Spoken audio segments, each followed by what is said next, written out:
नमस्कार, मैं हूं संजीव कुमार और आप देख रहे हैं नेशन भारत। तो चलिए हम आ गए हैं अब जिला परिषद के जो उम्मीदवार हैं चंदन यादव जी, इनका बेसब्री से जो लोग यहाँ के हैं इनको जो जिला परिषद के जो सदस्य हैं इस पद पे देखना चाहते हैं। तो हमारे बगल में बैठे हुए हैं चंदन जी, इनका नेशन भारत में आपका पहले स्वागत। जी नमस्कार। आप ये बताइए कि आप जिला परिषद के उम्मीदवार हैं, यहाँ के जो वर्तमान जिला परिषद है उनके द्वारा क्या कुछ काम किया गया है, आप कुछ बता सकते हैं? जी बिल्कुल, इनके द्वारा विगत 5 वर्षों में किसी भी तरह का कोई कार्य नहीं किया गया है। जब चुनाव का समय नज़दीक आया है, जब 2 महीना 3 महीना शेष था, तो कुछ फंड पास करके जो पहले से बचा हुआ था, कुछ फंड पास करवा कर वो चुनाव में इसका वोट लेने के रूप में इसका इस्तेमाल कर रहे हैं। जैसे कि कहीं नाली का उराही करवाना या वगैरह वगैरह, अलंग पर ईंटा दिलवाना चुनाव के समय, क्योंकि लोग को दिखे कि काम कर रहे हैं, लेकिन ये तो लोगों के साथ छल कर रहे हैं। 5 साल में तो कभी दिखे नहीं, लेकिन जब वोट का समय था, जब इनको विकास ही करनी थी तो 5 साल में वो करते, पहले करते।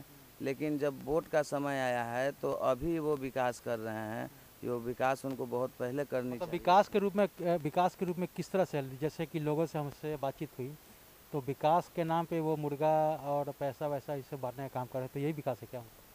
अब ये तो वो जाने, लेकिन ये तो बात सच है कि विकास के नाम पर, लोगों को बहलाने के नाम पर कहीं मुर्गा, कहूँ दारू, कहीं पर पैसा, कहीं पर कुछ का प्रलोभन दिया जा रहा है कि फिर से हमें जिताएं, फिर से हमें वोट करें। लेकिन जनता इस बार त्रस्त हो चुकी है। जनता उनको देखना भी पसंद नहीं कर रही है। कहीं कहीं तो हम क्षेत्र में घूमे हैं, इतना आक्रोश है कि जनता उनका जूता लेकर स्वागत कर रही है कि हमसे कम से कम भेंट हो तो उनसे इनका हिसाब लें कि 5 साल में आप हमसे वोट लेकर गए तो क्या किए और क्या नहीं किए। अच्छा ये बताइए कि आप जिला परिषद के उम्मीदवार हैं, भाग संख्या 19 के, जी तो आपके द्वारा कुछ मैनिफेस्टो बनाया गया होगा, जी बिल्कुल। तो आपने मैनिफेस्टो में क्या कुछ बना रखा है? सबसे पहला मेरा जो काम होगा, जो किसानों के लिए होगा और गरीबों के लिए होगा। देखिए हमारे गांव में या विभिन्न क्षेत्रों में जितना भी पंचायत है, जिसमें बहुत सारे ऐसे भी किसान हैं जो जिनका 30 बीघा ज़मीन है, और कितना इतना भी मजदूर है जिसके पास 1 कट्ठा भी ज़मीन नहीं है। तो भरण पोषण करने के लिए वो ज़मीन को पट्टा पर लेते हैं, और पट्टा पर लेने के बाद में ज़मीन को लेते हैं और संचय करते हैं, जोतते हैं। लेकिन उनके पास परेशानियां तब भी ख़त्म नहीं होती हैं, क्योंकि कारण है कि अगर समय पर वर्षा हो गई तो ठीक है, अगर समय पर वर्षा नहीं हो पाई तो उनका सारा फसल बर्बाद हो जाता है, सारा साल का मेहनत का पैसा बर्बाद हो जाता है, और वो लोग अन्न के लिए मोहताज हो जाते हैं, भूखे मरने लगते हैं। तो सबसे पहला काम तो जो मेरा होगा वो होगा कि हर एक 30 बीघा के अनुपात में लघु सिंचाई के माध्यम से, जो जिला परिषद के अंतर्गत आता है, हर एक 30 बीघा के अनुपात पर एक सरकारी सबमर्सिबल बोरिंग करवाने का हम काम करेंगे, जिससे जो किसान, मध्यम वर्ग के किसान जो खेती करते हैं उसमें वो भी, और जो पट्टा मजदूर जो खेती लेकर करते हैं वो भी, कम से कम सूखे की स्थिति से वंचित, सूखे की स्थिति से उनको मार न खाना पड़े, उनका पैसा न बर्बाद हो, भूखे न मरे। दूसरा योजना है कि कहीं पानी बहुत ज़्यादा हो जाने के कारण, कभी कभी पानी बहुत, कभी साल बहुत पानी हो जाता है तो धान डूब जाती है। धान डूब जाने से, फसल डूब जाने से उनका पूरा साल का मेहनत बर्बाद हो जाता है, पैसा बर्बाद हो जाता है। तो दूसरा काम मेरा ये होगा कि जहाँ भी पानी लगने का समस्या है उसको हटाएं, और उसको पानी लगने की समस्या को दूर करें, पानी का निकास करें, और ताकि फसल बर्बाद ना हो। तीसरा जो है, हम और जो मध्यम वर्ग के लोग हैं जिनके पास खेत है, उनको हम मत्स्य पालन के लिए आगे जोड़ देंगे कि आप लोग मत्स्य पालन से आगे होइए और अपना में कार्य क्षेत्र में आगे होकर मत्स्य पालन में कार्य कीजिए और उससे अपना पैसा कमाइए। कुछ लोगों को बकरी पालन के लिए भी हम आगे करेंगे कि बकरी पालन का जो काम है वो किया जाए। जो भी हमारे कार्य क्षेत्र में ये सब काम आती हैं उनका अंतर्गत से हम ये करेंगे। और दूसरा बात है कि रहा बात गरीबों की, आप सुने भी होंगे, जनता के पास गए भी होंगे तो सुने भी होंगे कि उनको किन्हीं के, हमारे क्षेत्र में कितना ऐसा घर है जिस पर खपरा फूस चिमकी भी नहीं है। तो वैसे व्यक्ति को इंदिरा आवास का जो पैसा है वो नहीं दिया जाता है।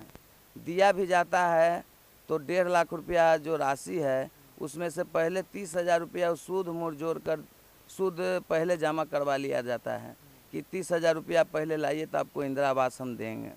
बेचारा गरीब कहूँ से सूद पर पैसा लेकर उसको देता है, दलाल को, बिचौलियों को, मुखिया के दलाल को देता है। जब उसका पैसा निकलता है तो पता चलता है कि सूद और मूर जोड़ के 1.5 लाख बराबर हो गया। वो 1.5 लाख रुपया वो घर न बनाकर उसको लौटा देता है। यही सब कारण से हमारे विकास कार्य में बहुत पीछे है, जो देखकर हमें बहुत दुखद होता है। और दूसरी, गांव के जो जितना भी सड़कें गली आप तो देखे ही होंगे, घूम के आए हैं, सभी जगह का स्थिति देखिए कैसा है। ना गली कहीं पर सही से है, ना नली सही पर है, जो कि मुख्य स्रोत है गांव का स्वच्छ बनाने का। और सबसे कमी यहाँ का जिला परिषद का रही है, जो हम सबसे शर्मनाक मानते हैं कि मुख्यमंत्री भी इसके लिए भी, प्रधानमंत्री भी इसके लिए योजना चलाए थे शौचालय के लिए, जो वो लोग पूरा नहीं कर पाए। आज आप भी देखते होंगे, सड़क पर गंदगी देखते होंगे। इसे देखकर मेरा मन कुपित होता है कि क्यों सब कुछ योजनाओं चालू रहने के बाद भी, योजना स्वीकृति मिलने के बाद भी क्यों आज गरीबों के घर में शौचालय नहीं है? क्यों? इसका कारण क्या है? या तो पैसा आप खा गए, यही ना कारण हो सकता है कि पैसा खा गए।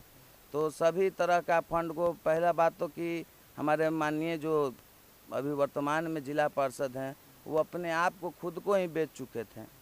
जिला अध्यक्ष के चुनाव में बेच चुके थे।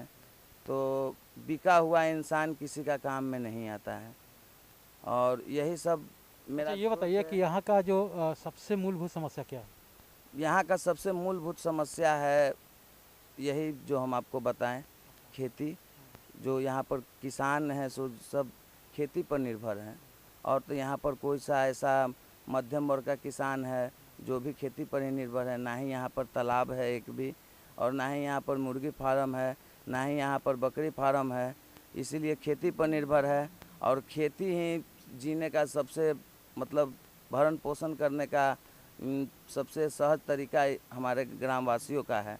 तो इसीलिए हम जो हर एक 30 बीघा के अनुपात पर सरकारी हर एक क्षेत्र में, जो हमारे अंतर्गत 6 पंचायत आता है, सब में हर एक क्षेत्र में हर एक 30 बीघा के अनुपात पर लघु सिंचाई उद्योग के माध्यम से हर एक 30 बीघा के अनुपात पर एक सरकार एक समरसेबुल 5 HP का समरसेबुल का हम गड़वाने का काम करेंगे।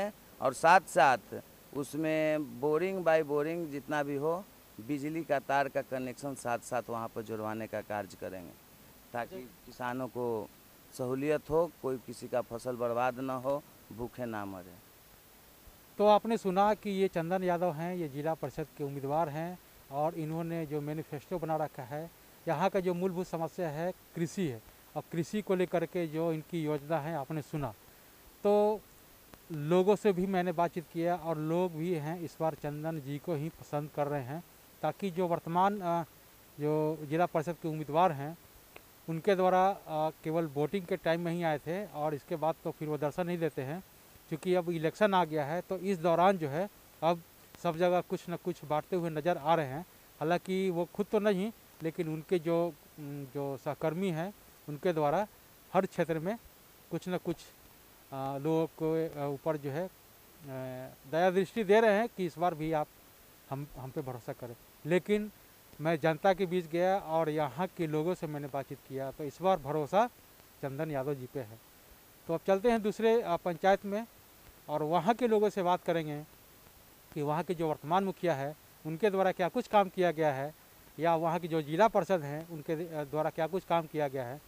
इस बार मुखिया के रूप में या जिला परिषद के रूप में किसे देखना पसंद करते हैं, तो अब वहाँ के लोगों से बात करेंगे। नेशन भारत चैनल में आपने समय दिया, इसके लिए बहुत बहुत धन्यवाद।